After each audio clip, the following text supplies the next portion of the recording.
দেশের 4 অঞ্চলের উপর দিয়ে ঝোড়ো হাওয়া সহ অস্থায়ীভাবে বৃষ্টি অথবা বজ্রসহ বৃষ্টির পূর্বাভাস দিয়েছে আবহাওয়া অধিদপ্তর।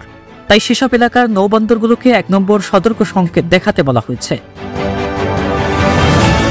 বিশ্বের ব্যয়বহুল শহরের তালিকায় প্রকাশ করেছে মাস্টার কোস্ট অব লিডিং সার্ভে।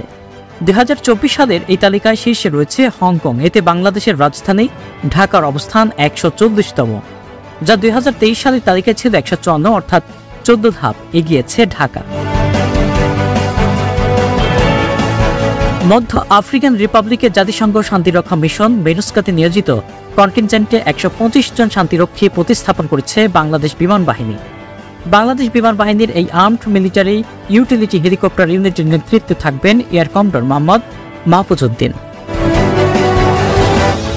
এবার সারা দেশে কোরবানির ঈদে মোট 1,06,21,228 গবাদি পশু বিক্রি হয়েছে, যা গত বছরের চেয়ে 11,78,228টি বেশি। প্রাণী সম্পদ অধিদপ্তরের এক বিজ্ঞপ্তিতে এসব তথ্য জানা গেছে।